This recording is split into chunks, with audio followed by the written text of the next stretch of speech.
É muito mais fácil atrair pessoas para lutarem contra uma causa do que para agirem a favor.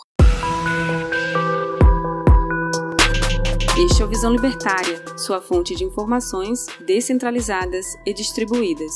Sejamos francos, quantos de nós já não deixamos de falar com alguém só por conta da falta de afinidade com um terceiro? E quantos de nós gostamos de reclamar e falar de pessoas mais do que de ideias? Não devemos ver isso como um problema. Deve ser apenas mais uma forma dos humanos criarem grupos em que as opiniões são parecidas. Isso sempre existiu. Pessoas se unindo por conta das afinidades de visões ideológicas. Basta algumas para que as pessoas se juntem. Porém, a cada vez mais que as fontes se descentralizam e a informação se distribui entre nós, fica ainda mais possível perceber o fenômeno de reorganização orgânica das pessoas em função da similaridade de opinião. O motivo é fácil de saber. Ao descobrirmos que existem outras pessoas que pensam parecido, descobrimos que não estamos sozinhos. Além disso, o acesso a essas pessoas para uma eventual cooperação fica mais fácil. Graças à internet, estamos a 2 toques uns dos outros.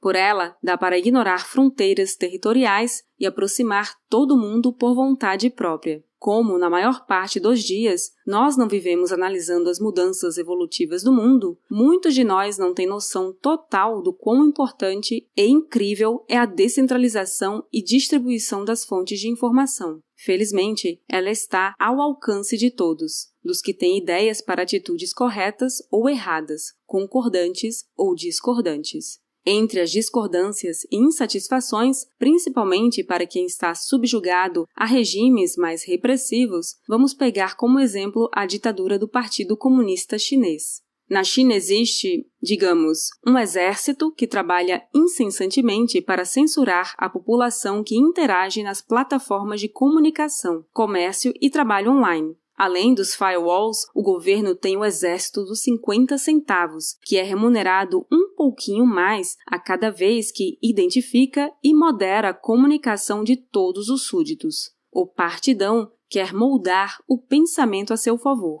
A melhor maneira das pessoas se adaptarem a isso não é mudando o que pensam, mas criar formas de se expressar e comunicar que não sejam percebidas pelo ditador. Por conta disso, muitos passaram a usar apelidos para se referir a ele, como Ursinho Pooh ou Baozi, bolinho de arroz, entre outros. Vários assuntos são proibidos por lá, como dizer que o Partido Comunista Chinês é uma ditadura ou falar sobre o massacre da Praça Celestial, e também sobre o chinês. Até falar sobre censura é censurado na China. Mas por que isso acontece? A China tem um mau governo? Sim. Quer manter todos obedecendo regras impostas. Coação e medo de sofrer violência não bastam. Nas histórias de Jogos Vorazes, há o presidente Snow, que é um personagem igualmente controlador, que diz: a esperança é a única coisa mais forte que o medo. Mas o que seria a esperança para indivíduos comuns que moram na China? 1. Saber que existem outras pessoas que pensam como elas, a respeito de discordar do controle estatal. 2. Que existem pessoas que não concordam com toda a imposição, inclusive de ideias, que a ditadura comunista faz. E 3. Saber que outras pessoas estão dispostas a resistir. Com a descoberta de que outras pessoas têm opiniões parecidas com as nossas, começamos a nos organizar em bolhas. A sociedade é uma espuma em constante movimento, e as bolinhas se alternam. É natural. Queremos interagir com quem não nos incomode, com quem tem uma visão de mundo qual ambos consideram correta. É óbvio que podemos nos beneficiar com opiniões diferentes para aprender algo novo, para conviver com a inexorável diversidade no mundo. Porém, isso não pode ser imperativo. Cada um convive como quer, basta que seja de forma pacífica. Ninguém deve ser obrigado a algo, muito menos a concordar com alguém, principalmente quando já não gosta por motivos pré-existentes. Muitas vezes, a maioria, por conta de um terceiro comum com o qual 2 pessoas estejam trabalhando, é preciso conviver com diferenças inconvenientes. Isso deveria ser apenas para o próprio indivíduo escolher, mas é a vida. Cada um de nós é único.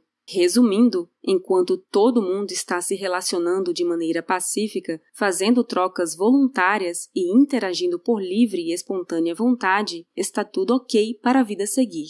O problema começa quando algumas pessoas, geralmente das bolhas maiores, deixam de perceber que o seu conjunto ideológico é só mais um. Quando não enxergam mais o restante, pensam que a visão de mundo delas é predominante, que deve prevalecer quando alguém vê de outra forma. É ainda pior quando pensam que há um único padrão social e ético na sociedade. Não é assim. Apesar do senso comum que a decadente hegemonia das fontes hierarquizadas de informação nos sugeriram por muitas décadas, graças à crescente distribuição orgânica da informação pela vontade das pessoas, temos visto no mundo todo que há muito mais percepções diferentes e, principalmente, que quem mais se beneficia da concentração das fontes de informação, que sempre procurou homogeneizar o senso comum, é o Estado. Mas, ainda assim, como ele não perde sem lutar, visões de mundo diferentes passam a ser tratadas como de inimigos e que, por isso, ele quer anulá-las imediatamente. Em outras palavras, para essas bolhas ganharem ainda mais poder, para crescerem, criar um inimigo ou enxergar mais pessoas como eles, como de fora, e não como nós do grupo, é o caminho mais simples para reunir um grande número de pessoas. Assim, fica mais fácil enfiar goela abaixo a ideologia, alegando que quem não pensa igual automaticamente faz parte deles, dos inimigos.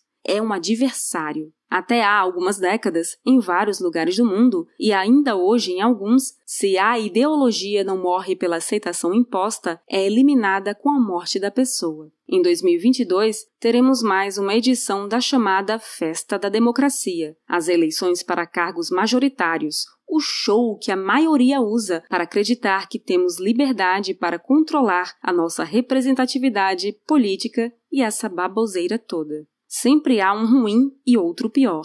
Ambos precisam cativar o pensamento da maioria. De qualquer jeito, só para terem alcançado os maiores níveis de popularidade, confirmamos o que Hayek disse em Um Caminho da Servidão. Quase por uma lei da natureza humana, parece ser mais fácil aos homens concordarem sobre um programa negativo, como o ódio a um inimigo ou a inveja dos que estão em melhor situação, do que a respeito de algo positivo. A antítese nós e eles, a luta comum contra os que se acham fora do grupo, parece um ingrediente essencial a qualquer ideologia capaz de unir solidamente um grupo visando a ação comum. Por essa razão, é sempre usada por aqueles que procuram não só o apoio a um programa político, mas também a fidelidade irrestrita de grandes massas. Quanto mais aumenta a intelectualidade, mais as nossas opiniões se diferenciam. Assim, há menos chance de concordarmos em relação a valores. Para haver uniformidade no senso moral, temos que descer aos níveis dos instintos primitivos. O pior denominador comum agrega o maior número de pessoas. Quanto mais dóceis, crentes e sem convicções fortes estiverem as pessoas, mais propensas estarão a aceitar um sistema de valores já pronto. Basta ele ser ouvido frequentemente. É cada pessoa passiva, perante e autoprogramada que transforma políticos em bons solucionadores de problemas e determinadores de regras que geram um voto a favor.